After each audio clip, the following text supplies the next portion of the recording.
Alberta Premier Danielle Smith is the master of the political bait and switch, especially when it comes to energy policy. Frankly, her government is out and out deceitful, especially with respect to oil and gas, where she says one thing, but the truth is usually quite different. Take her May 12th announcement that Alberta is freezing the industrial carbon price at the current rate of $95 per ton of emissions. Her excuse is Donald Trump. Quote, the current tariffs being imposed by the United States are increasing costs, disrupting supply chains, and creating uncertainty for industry, making it challenging to operate efficiently and stay globally competitive. End quote. The problem is that Alberta's effective industrial carbon price isn't $95, it's around $27 per ton, and for many emitters, probably much less than that. Last week, I interviewed economist Dave Sawyer, who explained in detail the emissions credits that companies can buy instead of paying the full carbon price are selling for $27 to $30. I'll link to the interview in the YouTube description. And in a minute, you can watch today's interview with Dave as he responds to Alberta's carbon tax freeze. First, though, let me leave you with this thought. The industrial carbon tax announcement is typical of Alberta's approach to oil and gas policy. Well, welcome to the interview, Dave. Markham, thank you for having me back. Never a dull moment. Well, and it gets more and more exciting as as the industrial emitter carbon tax is. I mean, what can I say? Now, look, 8 days ago we did an interview about the Alberta tier system, the Alberta industrial emitter carbon tax, and you explained at that time why the top line, the government number is $95 a ton, but in fact, the actual effective price companies are paying is $27 to $30 a ton, and given other discounts and subsidies and what have you, is probably even less than that. Now, have I got that? I understood our previous interview correctly. That's the case? Yeah, more or less. Units are trading. I just checked yesterday. Units are available if you can find them. There's issues with the market, but for under $30 a ton. Okay, so this idea that we're going to freeze it at $95 a ton is disingenuous because that's really not the price that the companies are paying. But you were saying that some of the companies are paying, there is a small group of companies that are in compliance at $95. They are paying $95 a ton. Others are not. Which industries are we talking about here? Well, it's hard to know. So let's back up just a second. So we've got, the large emitter systems are trading systems, and they're not exactly a tax. They've got a quantity benchmark that allows you to gain credits, to buy and sell credits, or to owe credits. And then they have a sort of a price cap where you can, if you can't reduce or you can't find credits and you can't meet your standard, and not everybody has to reduce or meet their standard, you can buy out at $95. So that's sort of the value of emission unit. But companies on their balance sheets only pay in about 10% of their emissions, 10 to 12%. Oil and gas, 8% on their emissions sometimes. So that's only 8 cents on that, or 8% on that $95. So at a $100 carbon price, $95, companies are paying $10 a ton on all their emissions. So it's not as big as the number looks. So that's the first thing to think about, and then I'll let you come back. I want to address that, Dave, because I've had economists like Trevor Tome explain to me in detail on social media that the $95 a ton is applied to the marginal barrel. So the next barrel, the next units that's new production that's produced.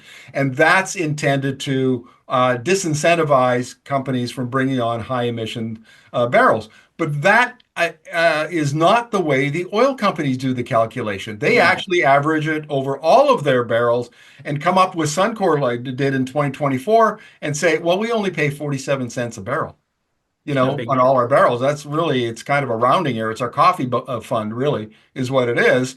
And so it's not as much of an incentive as maybe some economists think it is. That's my take on it. What do you think? Yeah, absolutely. So you think about average cost, which is your balance sheet impact, right? And sort of what am I paying on a new project? And typically companies work on the whole financial, cost of the project, not just a small piece that reduces emissions that has a saleable unit, at 85, $90. They instead look at what's the cost of this thing on my balance sheet, and that's a total cost estimate. And so if you're only paying 10%, 40 cents on a barrel, your balance sheet impact is really, really small.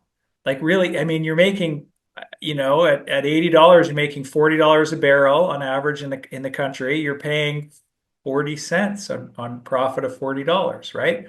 So that's not going to drive you to make big changes in your system and therefore your emissions, you know.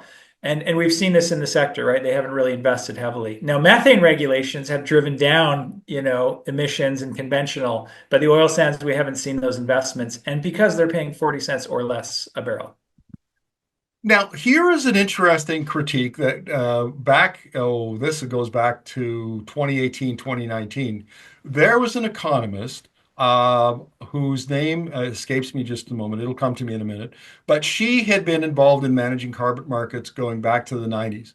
And she tangled with economists like Kent Fellows from the University of Calgary. And she said, it's never been a carbon price that drove down emissions. It's always been carbon price plus regulations. And it was the regulations or the subsidies that always did the heavy lifting, and carbon pricing got kind of the benefit was attributed to carbon pricing. Yeah. It almost kind of looks like she was correct here, because Oh, yeah. it's the regulations bringing down the methane emissions, not the carbon price. And the carbon price now tier looks like it's been fiddled with so much that it really has no practical effectiveness.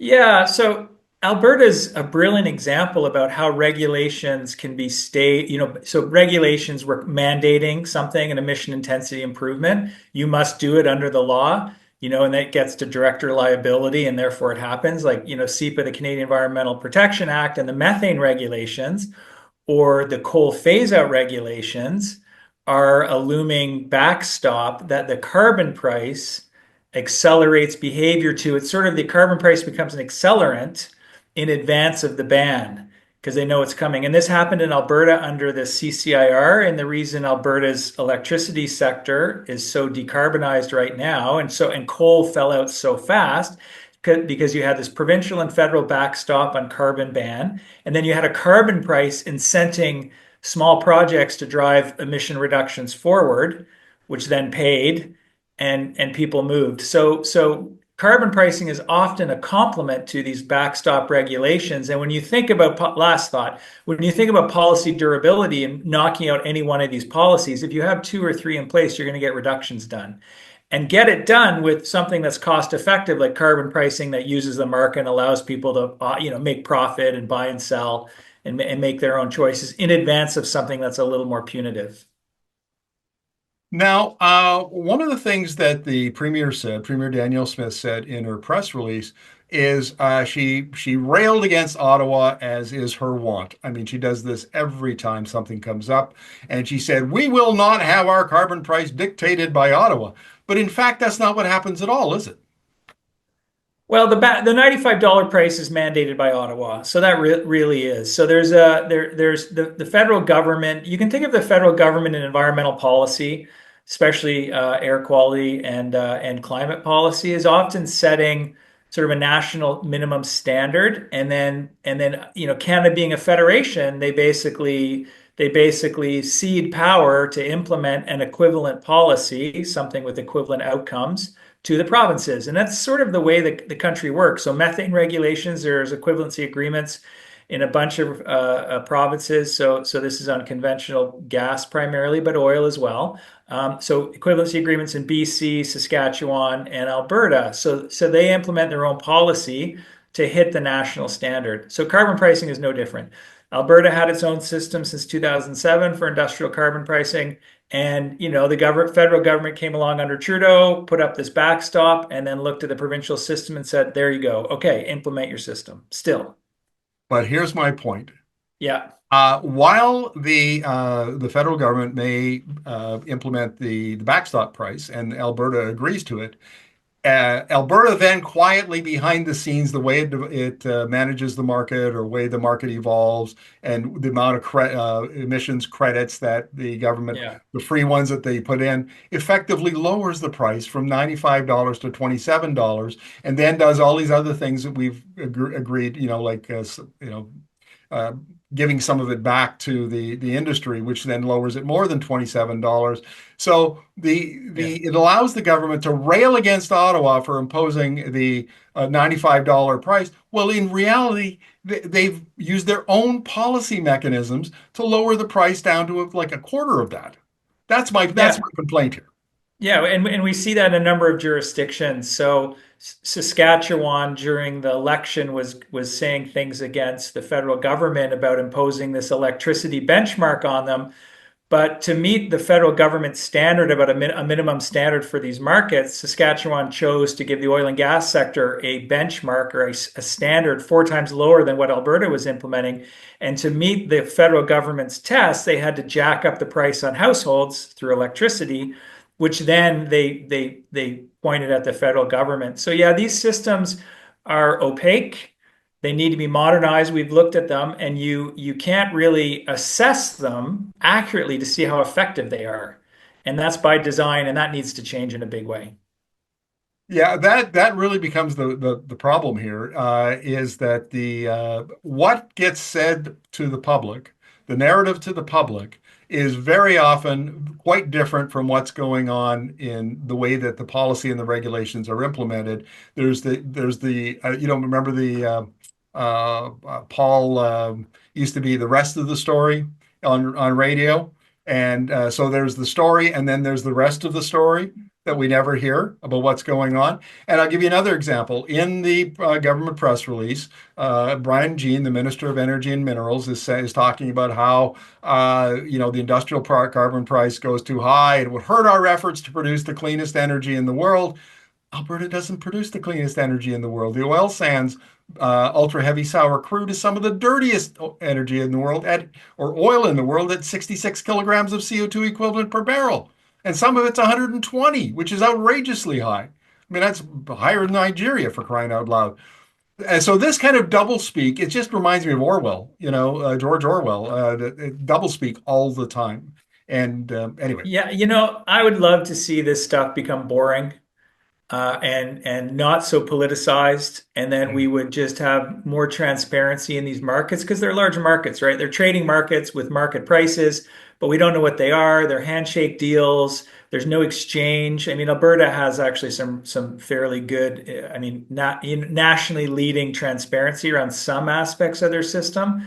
But other aspects, we just don't see it. And that's across the board in all the systems nationally. So we need to see what's going on in these systems. We need competitiveness assessments so we understand like the average cost. What are they actually paying? 40 cents a barrel.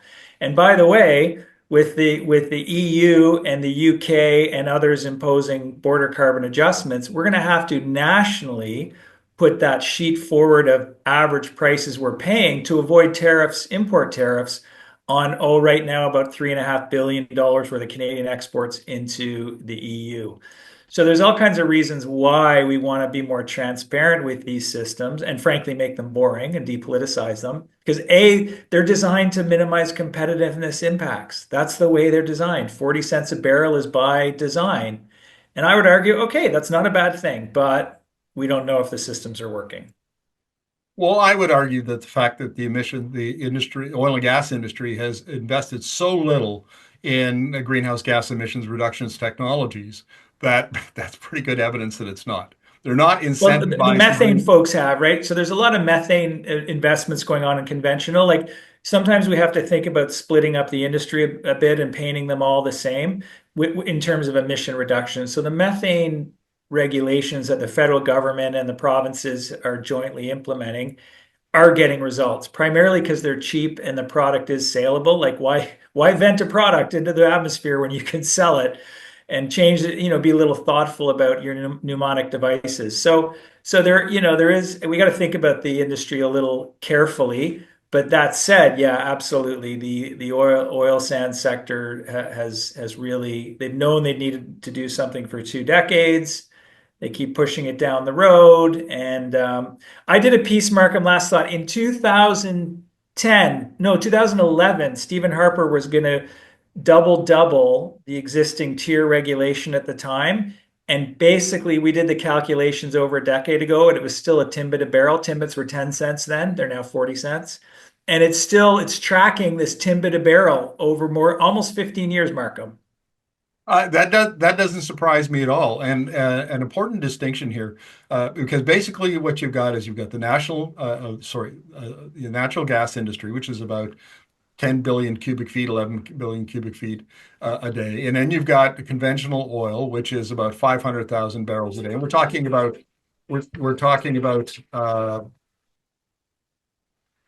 in Alberta. And then you've Yeah, got the oil sands, which are like 3.3 to 3.5 million barrels a day. And the oil sands is responsible for like 60 to 70% of all the greenhouse gas emissions. So while it's lovely to point to the natural gas system and say, well, they're squeezing emissions, methane yeah, emissions out of the system, they're the junior player here in the industry in terms of producing emissions. So celebrate the successes, yeah, that's fine. But yeah, let's not kid ourselves that the system is working in the broader sense of it. And yeah. I all mean, you have to do, the sorry, oil and gas sector is a third of national emissions right now, and rising because almost everybody else is decarbonizing at some rate, even though activity is growing, more population, more manufacturing, more transportation, more goods moving, and so they're decarbonizing despite that growth. The oil sand sector is lagging for sure. Alberta is 38% of national emissions, and Saskatchewan all by itself is 12. Two provinces representing 15% of the population make up 50% of the emissions. And most of it, the big players in those emissions are oil and gas. That's the Yeah. fact of it, So right? how do we work together to drive those emissions down and still produce? I mean, that's the nut. That's the nut that hasn't been cracked yet. Well, Dave, thank you very much for this. It appears that the industrial emitter carbon tax is not going away as an issue, so I'm sure we'll have you back to talk further about this. So thank you very Thank much. you, Markham. Appreciate it.